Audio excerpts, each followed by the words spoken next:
All right, what is up, everyone? Welcome back to the Heart to Heart podcast. This is the 11th episode of the second season.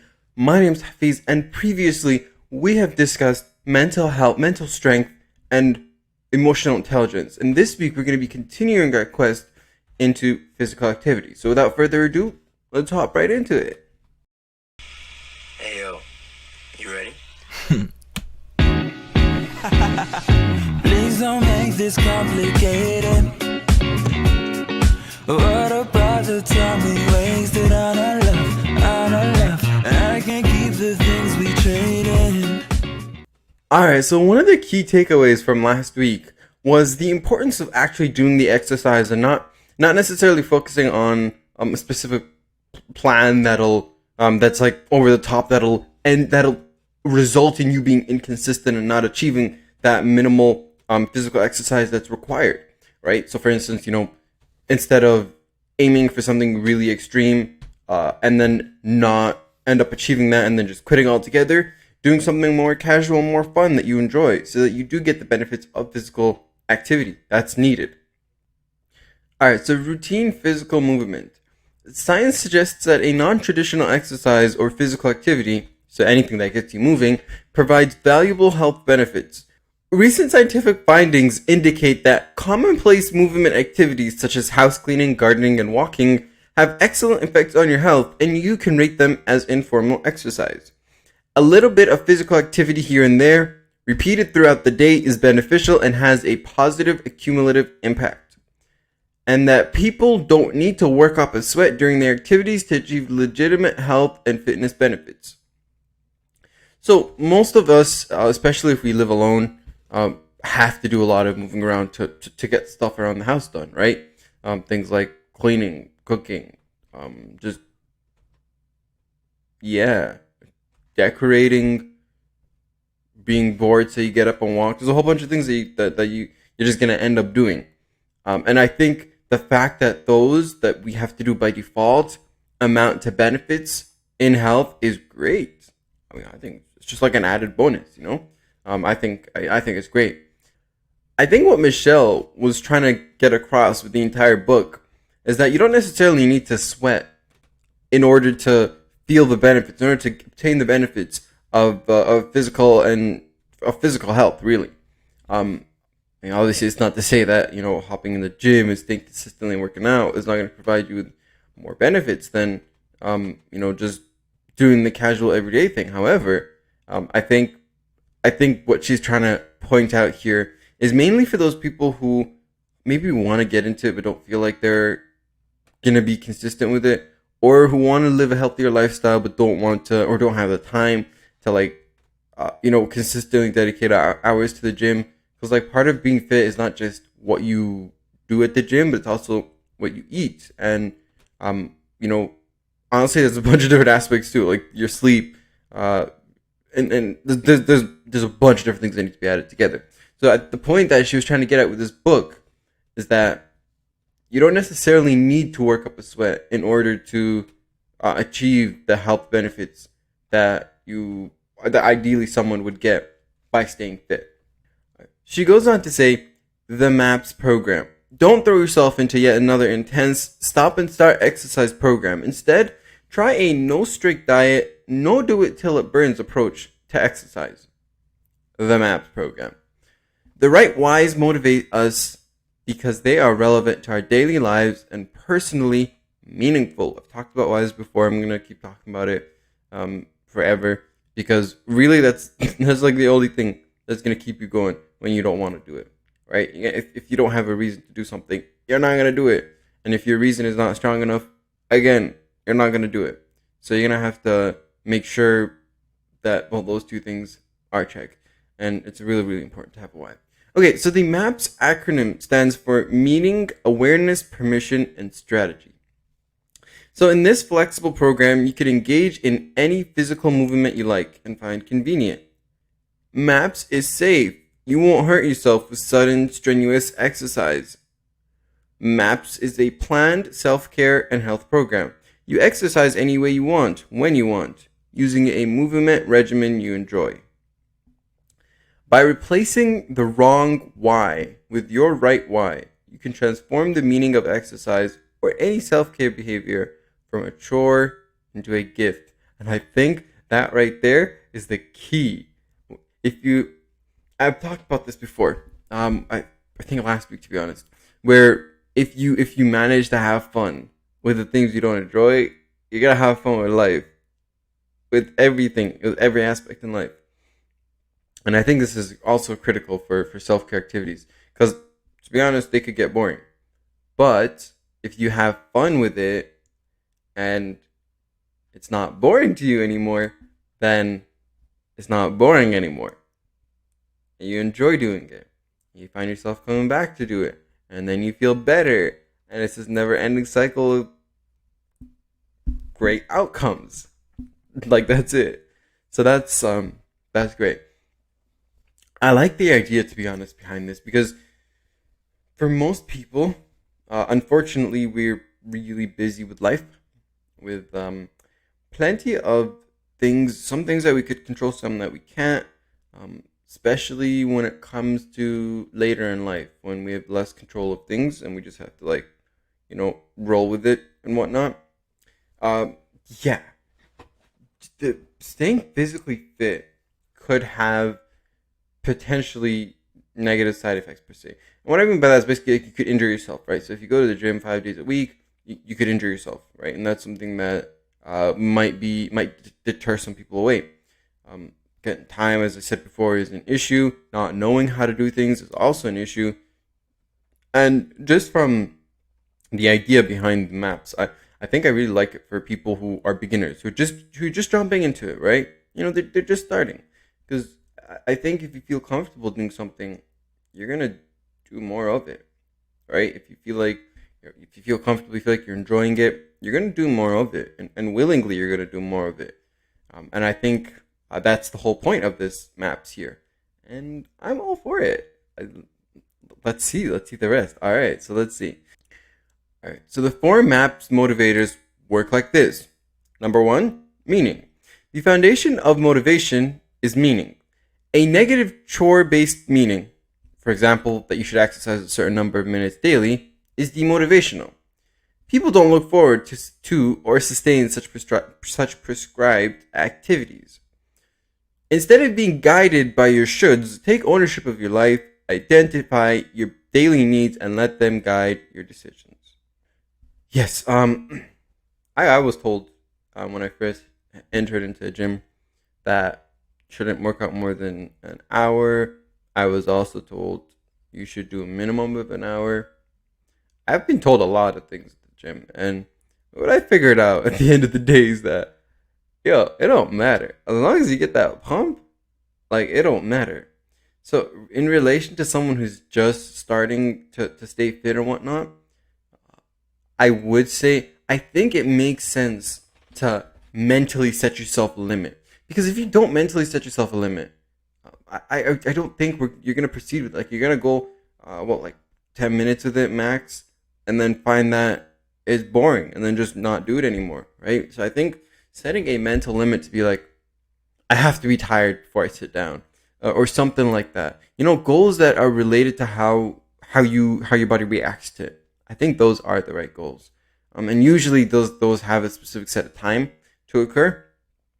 Especially at the gym, right? I see a lot of people be like, okay, I'm gonna do 10 reps of this, 4 sets.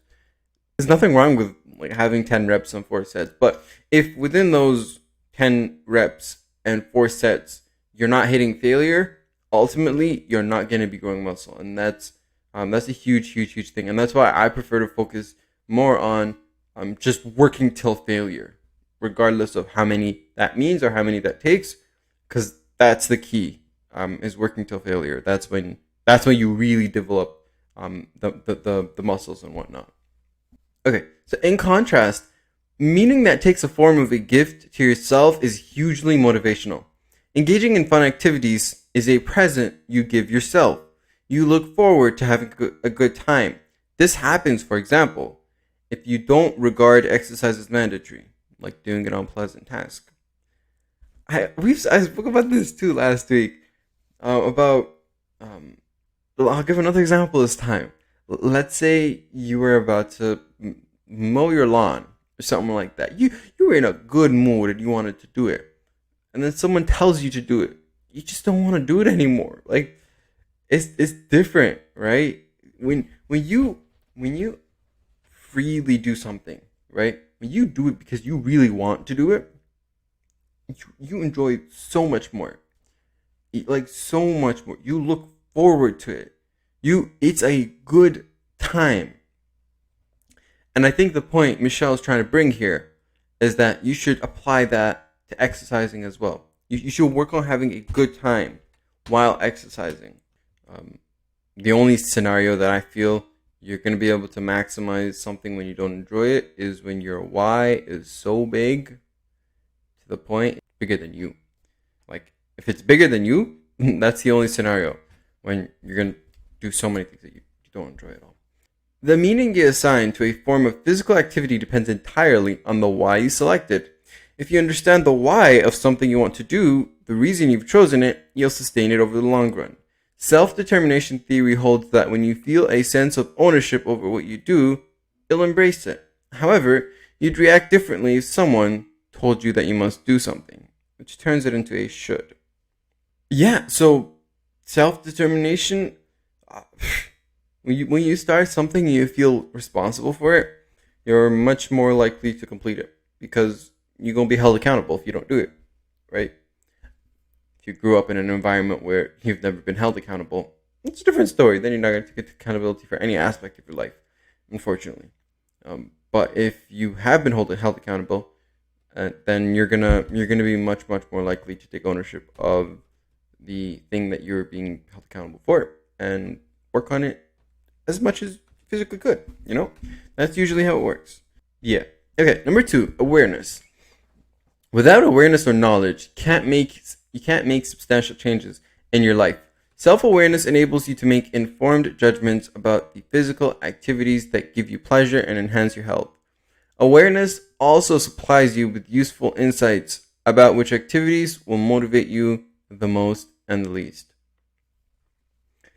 When you're working out, let's say at the gym, not all forms of working out are the same. Because there's dumbbells, there's barbells, there's machines, there's resistant bands. So there's different ways. There's even body weight, right? There's a whole bunch of different ways that you can work out. Not all of them are the same. Everyone is going to prefer different ones. Sometimes they're going to mix and match and sometimes prefer one for a certain muscle group and another for a different group, right? And that's completely okay.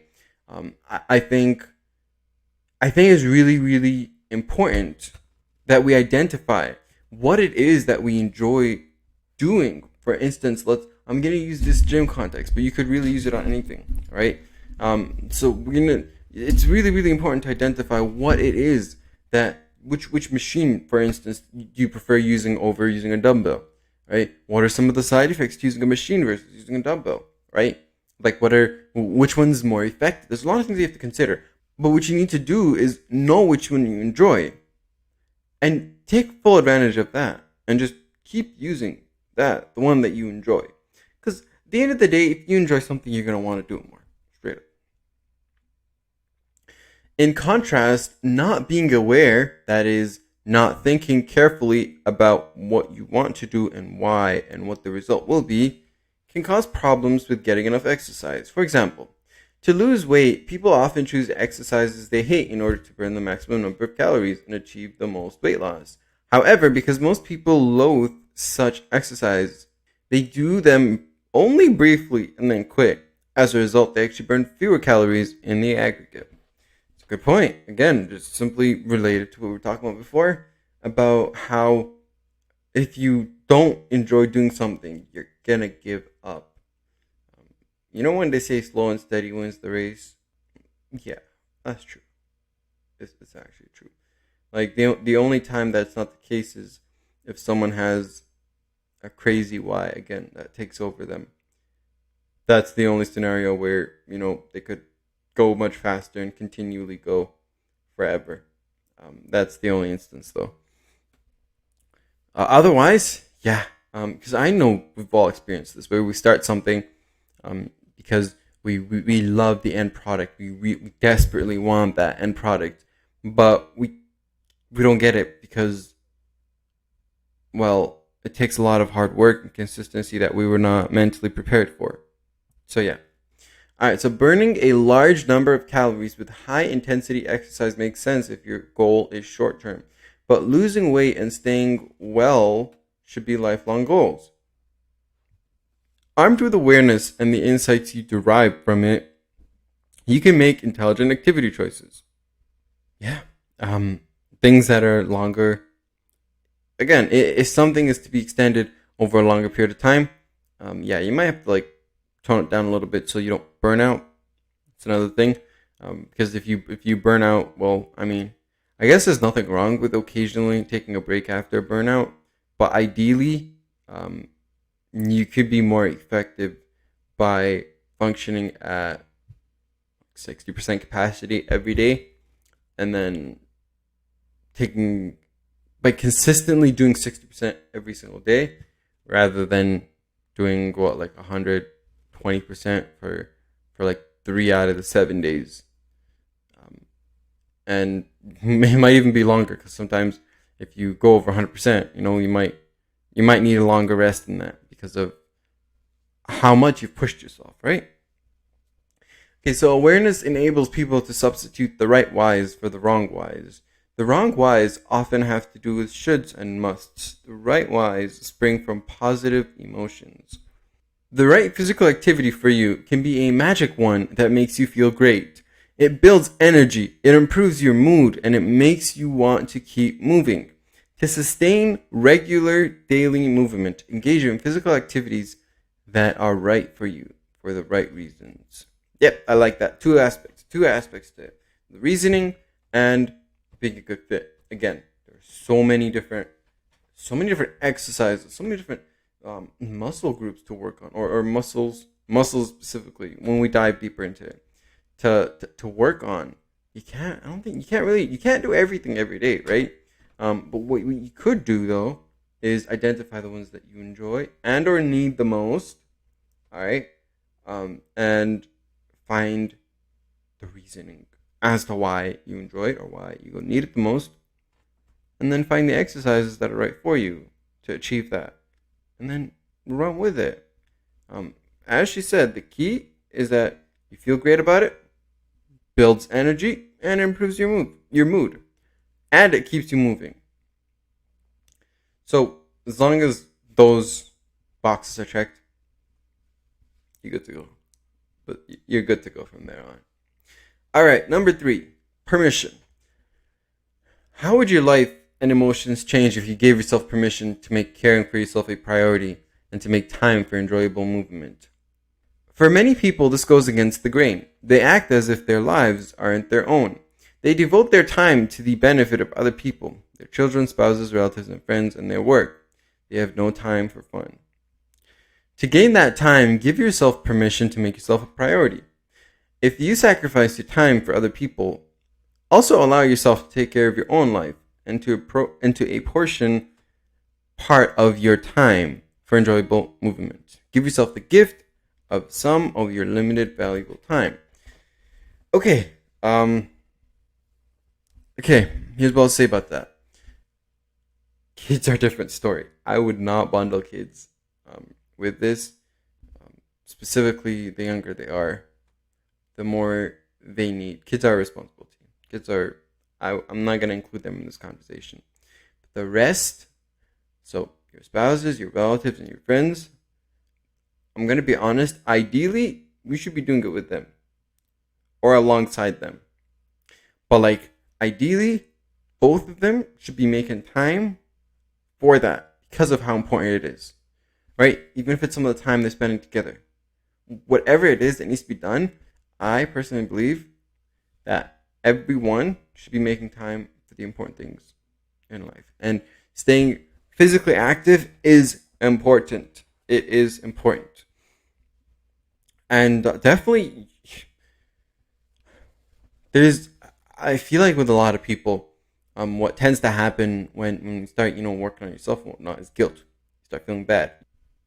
You feel kind of distant from them per se. You feel like you're not giving them what you feel you should be giving them and whatnot. And that's justifiable. But remember, the best you that you could give them is when you're at your best.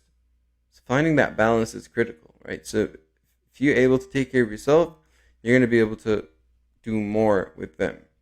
So keep that in mind.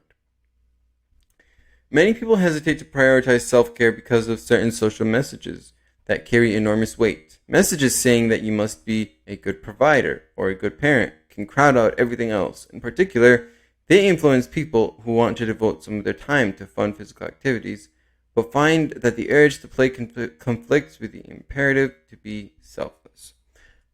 Okay, so yeah, those are two different things. Again, self-care is very important. The only thing I'll say again is with kids, those are your priority.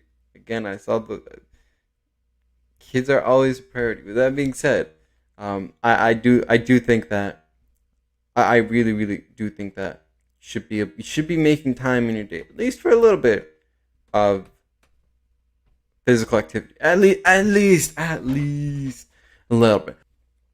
Okay, so this is such a common problem that has a name. Caretakeritis. If you suffer from caretakeritis, try to shift your mindset. Make self-care behavior an essential part of your day. Setting time aside for physical activity can make or break your health. And when your health suffers, you can't take care of anyone else or yourself. You'll be a better spouse, parent, and colleague if you are healthy. I completely agree with that. As long as, again, so make time. Like it needs to be, like you need to make time for self-care. It's critical. I think just to, just touch up on the point that I made earlier, about saying children are a priority and whatnot. I definitely agree. I stand by my statement. However, I think we need to find a way to do them both at the same time. And I'd like to think it's possible. It's definitely possible. So yeah, I think we need to find a way to do them both. Because again, if you are not staying physically healthy, then you won't be able to, or it's going to be a struggle to help other people, and then you're going to find that they're going to have to take care of you at some point instead of it being the other way around. Okay, making time for yourself brings an important personal statement to life. You are in charge of what you do and the ultimate gatekeeper of your life. Prioritizing yourself may run counter to your instincts, but your well-being depends on it. If you don't believe you deserve self-care, pretend that you do. Okay, I like this. It's actually, okay, I like that. If you don't believe that you deserve self-care, pretend that you do. First of all, if you don't believe that you deserve self-care, then all I'm hearing is you don't believe other people deserve the best you. And I don't think that's what you were trying to say when you say that. I really don't think so. It's really, really important that you're able to take care of yourself so that other people could get a good you, a you that you want to show other people. The one that's feeling good, the one that's in a good mood, the one that's excited, the one that's ready to tackle the day. Everyone wants to be around that person. You want to be around that person. Literally everyone, especially you. That's when you love yourself most, is when you feel good about yourself. And that's how you feel good about yourself, by taking care of yourself. So don't ever underestimate self-care and the importance of it. Make sure you're constantly taking care of yourself. Okay, number 4, strategy. Life often intrudes on your most resolute plans to stay physically active. That's why you need carefully crafted, well-reasoned strategies for dealing with inevitable interruptions to and interruptions of your movement plans. Apply these strategies. Plan the weekly logistics. List the fun physical activities that provide you with the health benefits you want. Be specific. Schedule when you will do them. Number 2, Confront challenges, not roadblocks. Try to regard difficulties as challenges, not as impediments.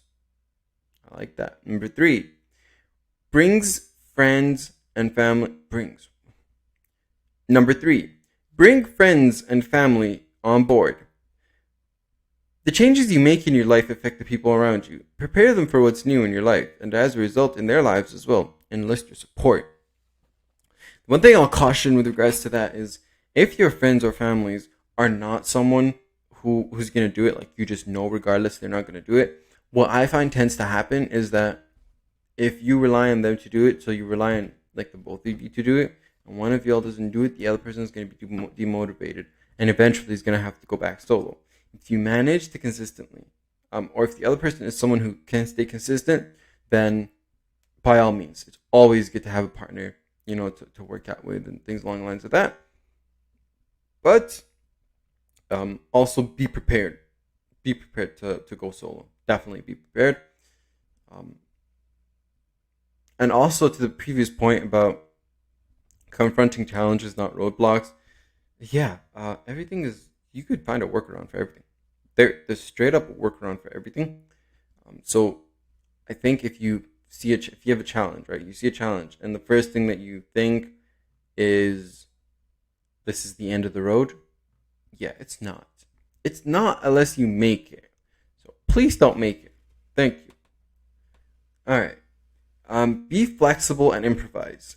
What if you plan to go to the gym right after work, but your boss keeps you in the office an extra 20 minutes, cutting into your scheduled 40-minute workout time? Have a solution ready, such as taking a 20-minute walk tonight and going to the gym tomorrow. Backup plans. I like that. I think backup plans are needed. I think they're so needed because we're not always going to have things the way we want. And if we fold after not being able to achieve our number one planned outcome, we need to work on that because it's not good. You need to be able to find alternatives that might be slightly disappointing and might not be what you initially wanted, but one that you could be like, hey, at least I did something, At least I did something. I think that's what's critical right there, is making sure that there's something else. Making sure they get one bit of it in over everything else. All right, listen to your body's message. Sometimes your body will tell you not to do anything physical at all. If so, pay attention. What matters is that you, not someone else or external circumstances, determine whether you will be physically active. Yeah, if you are injured, please don't work out that part, because unless it's rehab, don't do it. Don't hurt yourself. You can make things worse. Telling you from experience. Just don't. If you're feeling pain somewhere, do not continue working out. Just stop right there. It's enough for the day. Get it checked out. If not, wait a couple of days till things feel better, and then continue from there. Because otherwise, you could easily get injured for a long run. Like, it could be a long-term injury. And that'll mess with you. More than anything, it'll mentally mess with your head. You're gonna have to watch yourself deteriorate in terms of the growth and the progress that you've made right in front of your eyes, and you can't do anything about it. There's not many things that suck worse than that. So make sure to when you start feeling slight pain, stop it right there before it gets too far. Okay, evaluate and recalibrate with compassionate non-judgment. Don't judge yourself if you fail to stick to your activity schedule. Be compassionate to yourself and to others. I like this, but only to a certain degree. I'm going to be honest. Because, yes, we don't want to be too harsh on ourselves, but if we're not holding ourselves accountable, we're not gonna achieve it. We need to hold ourselves accountable. We need to, as long as we get something in per day that we were supposed to do it, let's assume the schedule suggests that we're supposed to work out every day. As long as we get something in every day, then that's okay. But if you end up not doing anything for a couple of days and just be like, nah, I shouldn't be judging, but no, that's messed up. No, you've got to put yourself back on track. because otherwise you're not going back at all. You're gonna stick to your old ways. So don't be too harsh on yourself, but make sure you are achieving the basics, the bare minimums. Make sure you're doing that. All right, so she closes off the book by saying, start moving. So opportunities for enjoyable physical movement are everywhere. The MAP system is easy to implement. Just find a fun physical activity that gets your body moving and begin at your own pace for a period of time that works best for you. Seeing your MAPS movement as legitimate exercise may require a change in your thinking about what working out involves. You may believe that working out meant sweating at the gym or the track.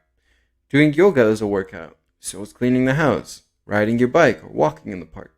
The beauty of the MAPS system is that you'll choose the movement activities you enjoy doing, which means you will most likely continue to do them because what sustains us, we sustain. I love that. What sustains us, we sustain. Just a quick reminder of what MAPS stands for.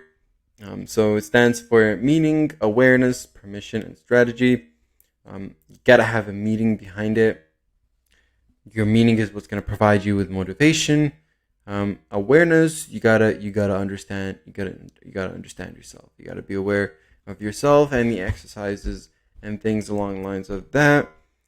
And then permission, you gotta give yourself permission to do it. You gotta understand that self-care is critical. It's a really, really important part of it, and that you should not be running away from it. And strategy, you gotta have a way of doing it. You gotta create your schedule, identify workarounds when needed, and so on, so forth. Thank you so much for listening. That'll be the end of this episode, and I will talk to you all later.